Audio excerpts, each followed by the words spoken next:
అందరికీ నమస్తే. 99 TV law and justice కార్యక్రమానికి స్వాగతం. ఈరోజు స్టూడియోలో మనతో ఉన్నారు senior legal adviser Vijay Bhaskar Jalla garu మనతో ఉన్నారు. మాట్లాడదాం. సార్ నమస్తే. నమస్తే సార్. సార్, ప్రధానంగా చూస్తే ఈ మధ్య కాలంలో ఎక్కువగా కూడా డీవీ యాక్ట్ అనేటువంటి చాలా ఎక్కువగా వినపడుతున్నాయి. డీవీ కౌన్సిలర్లు అని వినపడుతూ ఉంటారు, డీవీ యాక్ట్ అని వినపడుతూ ఉంటుంది. అసలు నిజంగా ఈ యాక్ట్ అనేటువంటిది ఎవరికి వర్తిస్తుంది? ఏ ఏ సమస్యతో బాధపడే వాళ్ళు, లేకపోతే ఏ విధమైనటువంటి ఇబ్బందులతో బాధపడే వాళ్ళకి ఈ యాక్ట్ అనేటువంటిది రక్షణ కల్పిస్తుంది? ఏ విధమైనటువంటి రక్షణ కల్పిస్తుంది? దీనివల్ల ఎలాంటి న్యాయం జరుగుతుంది? దీనికి బాధితులుగా ఎవరిని పరిగణిస్తారు? డీవీ యాక్ట్ అంటే డొమెస్టిక్ వైలెన్స్ యాక్ట్ అని చెప్పేసి మనం వాడుక భాషలో మాట్లాడతాం. డొమెస్టిక్ వైలెన్స్ యాక్ట్ అని మనం అంటూ ఉంటాం. యాక్చువల్లీ యాక్ట్ యొక్క పూర్తి పేరు ఏంటంటే the protection of women from domestic violence act. The protection of women from domestic violence act అంటే ఇది యాక్ట్ పేరులోనే ఉంది. ద ప్రొటెక్షన్ ఆఫ్ ఉమెన్ అంటే ఉమెన్ మాత్రమే ఇక్కడ కంప్లైంట్ ఇవ్వడానికి, మహిళలకు రక్షణ, మహిళలు మాత్రమే కంప్లైంట్ చేయడానికి అవకాశం ఉంది. ఎందుకంటే చాలా చోట్ల మనం చూస్తూ ఉంటాం, మేము కూడా డొమెస్టిక్ వైలెన్స్ ఫేస్ చేస్తామని చెప్పి కొంతమంది పురుషులు వచ్చి కంప్లైంట్ చేసే ప్రయత్నం చేస్తుంటారు. అది తీసుకోవడం జరగదు. The protection of women from domestic violence, అది గృహహింస నుంచి మహిళలకు రక్షణ చట్టం. ఈ చట్టం అనేది 2005లో రావడం జరిగింది. జనరల్ చట్టం యొక్క అవసరం ఏంటి అంటే మనం చూస్తూ ఉంటాం, చట్టం 2005లో వచ్చింది. అంటే గృహహింస అనేది 2005లోనే స్టార్ట్ అయిందంటే అది కాదు, అది ఎప్పటి నుంచో ఉంది. ఫ్యామిలీ సిస్టమ్ అనేది ఏళ్ళ నుంచి, ఇయర్స్ నుంచి ఉంది. ఫ్యామిలీ ఉన్నప్పుడు హరాస్మెంట్స్ అనేవి కూడా కామన్గా ఉండడం జరిగింది. జనరల్గా ఒక స్త్రీ పెళ్ళయిన తర్వాత తన పేరెంట్స్ని, అన్నదమ్ముల్ని అందరినీ వదిలేసి మెట్రిటీకి రావడం జరుగుతూ ఉంటుంది. మెట్రిటీకి వచ్చిన తర్వాత అది 1 year కానివ్వండి, 2 years కానివ్వండి, పిల్లలు కలిగిన వాళ్ళ పిల్లలు పెద్దవాళ్ళు కానివ్వండి, వాళ్ళ పెళ్ళిళ్ళు కానివ్వండి, అయినా హస్బెండ్ తోటి ఏమైనా గొడవ వస్తాయని అనే మాట ఏంటి అంటే, నా ఇంట్లో నుంచి బయటికి వెళ్ళు, నా ఇల్లు అంటే నా ఇల్లు.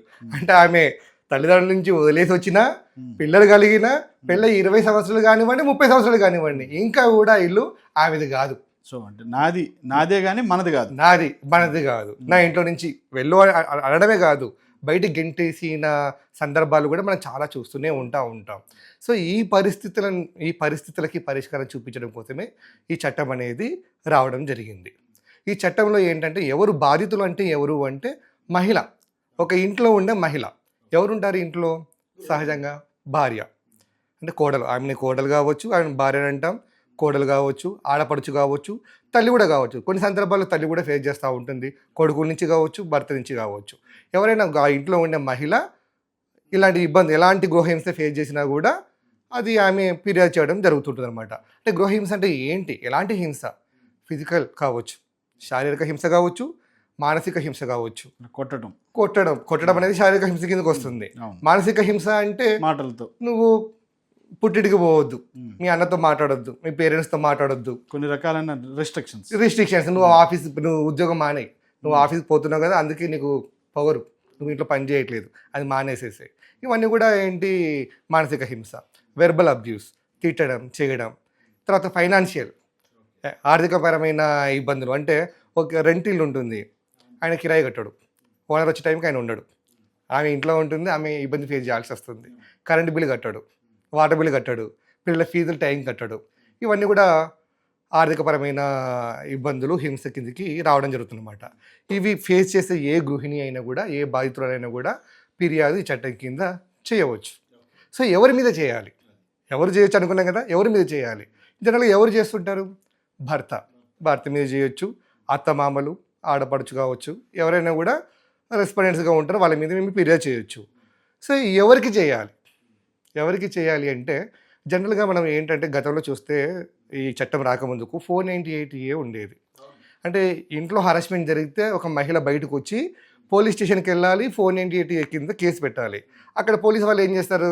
సీదా వచ్చేసేసి భర్తని, అత్తమామని తీసుకెళ్ళేసి లోపటేసేది.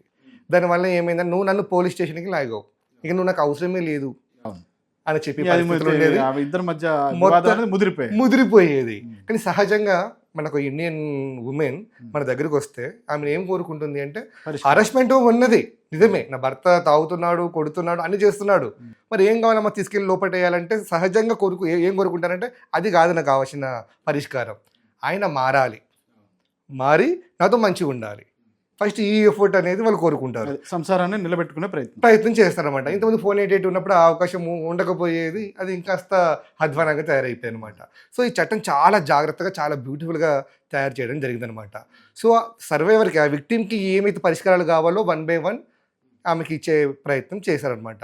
సో పోలీస్ స్టేషన్కి వెళ్తే ఎక్కడ ఎగోస్ హర్ట్ అవుతాయనో, లేకపోతే ఒక మహిళ పోలీస్ స్టేషన్కి అంత ఈజీగా వెళ్ళడానికి ఇష్టపడదు అని చెప్పేసి ఈ చట్టంలో ఏం చేశారంటే పోలీస్ పరిధి తప్పించేసి ప్రొటెక్షన్ ఆఫీసర్స్ అని చెప్పేసి పెట్టారు, రక్షణ అధికారి అని చెప్పేసి. అంటే ఈ యాక్ట్ కూడా పోలీసు పరిధి నుంచి తప్పించడం జరిగింది. లేదు, ఇది ఒక సివిల్ అండ్ క్రిమినల్ 2 నేచర్స్ కలిగి ఉంటుంది. ఈ చట్టం కింద జిల్లా సంక్షేమాధికారి మనకు బాగా పరిచయం ఏంటంటే అంగన్వాడీ టీచర్ మనకు చాలా బాగా పరిచయం. వాళ్ళ దగ్గరికి ప్రతి ప్రెగ్నెంట్ ఉమెన్ వెళ్తుంది, పిల్లలు వెళ్తుంటారు. అంటే ఒక కాలనీ కావచ్చు, ఒక గ్రామంలో కావచ్చు, మహిళలకి బాగా సుపరిచితం. సో ఆ యొక్క డిపార్ట్మెంట్ ICDS డిపార్ట్మెంట్ అని చెప్పి మనం అంటూ ఉంటాం, ఉమెన్ అండ్ చైల్డ్ డిపార్ట్మెంట్. జిల్లా అధికారి ఆమెను జిల్లా సంక్షేమాధికారి, డిస్ట్రిక్ట్ వెల్ఫేర్ ఆఫీసర్, DWO అంటాం. ఆవిడని రక్షణ అధికారిగా డిజిగ్నేట్ చేయడం జరిగింది. సో ఈమె ఫిర్యాదు చేయాలంటే DWOకి ఫిర్యాదు చేయాలి.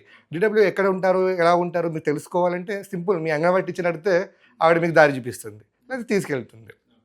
సో DWO దగ్గర మనం ఫిర్యాదు చేయాలి.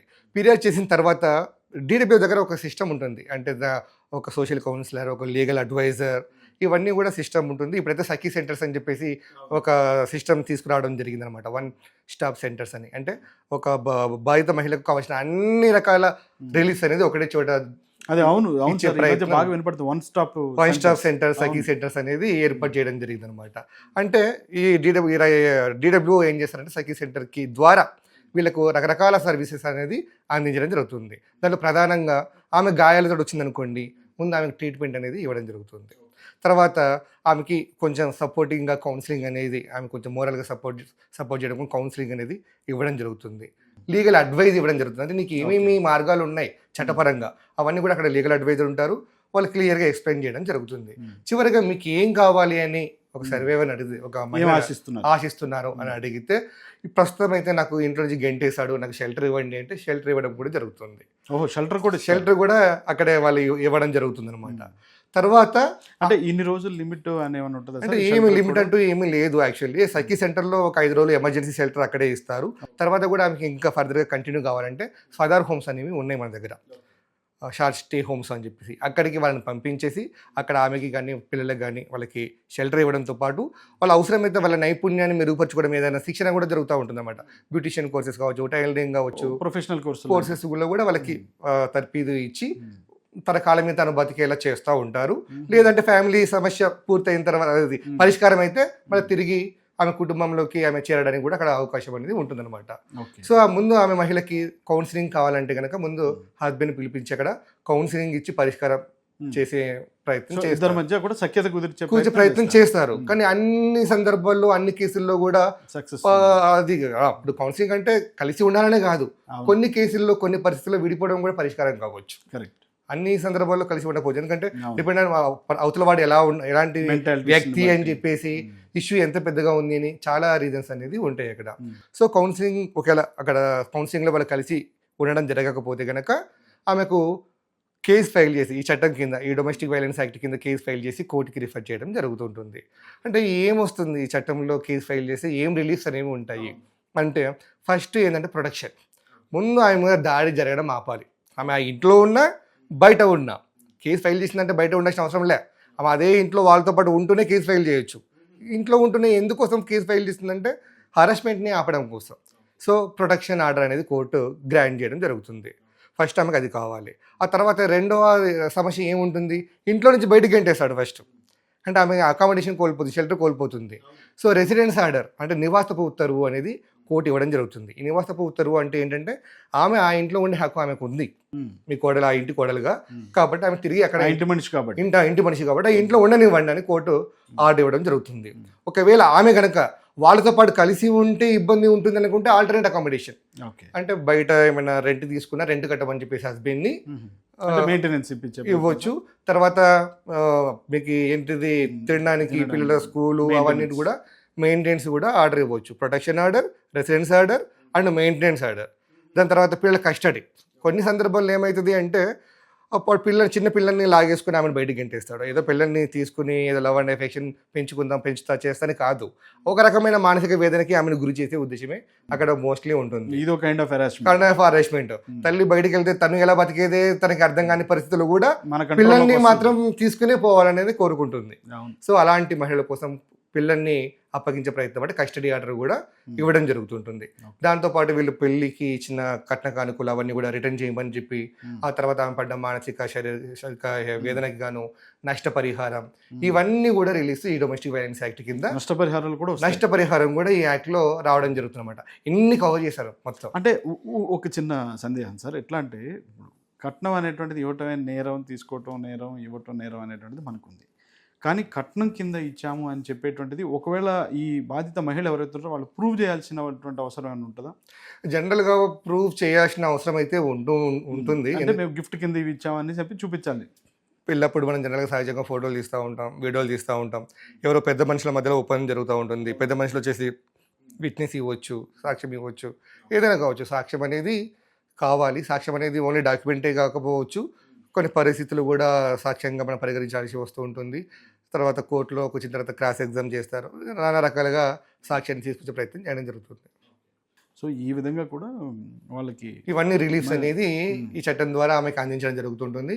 ప్రొటెక్షన్ ఆఫీసరే ఈ చట్టంలో కోర్టు ఏమైనా ఆర్డర్స్ పాస్ చేస్తే ఇంప్లిమెంట్ చేస్తుంది, వాళ్ళే అమలు చేస్తారనమాట.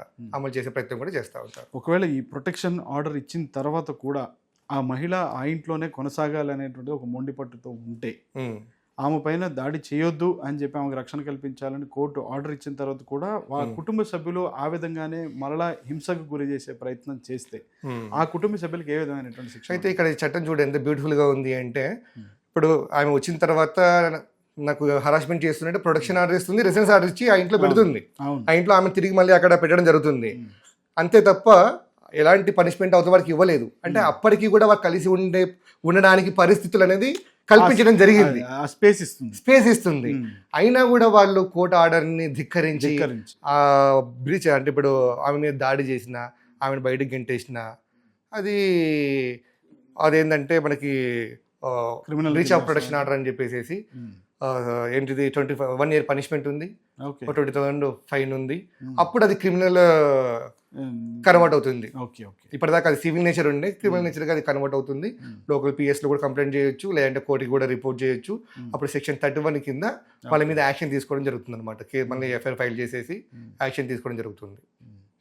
సో అంటే ఈ విధంగా కూడా ఎవరైతే హింసకు గురయ్యేటువంటి గృహిణులు ఉన్నారో ఈ విధంగా కూడా వాళ్ళు అప్రోచ్ అవ్వాల్సి ఉంటుంది. అక్కడ లోకల్గా ఉన్నటువంటి ఈ డీవీ యాక్ట్ అనేటువంటిది ఇంత రక్షణ కల్పిస్తుంది అనేటువంటిది ఇప్పుడు తెలిసింది sir. Thank you very much sir, చాలా చక్కగా వివరించారు. ధన్యవాదాలు.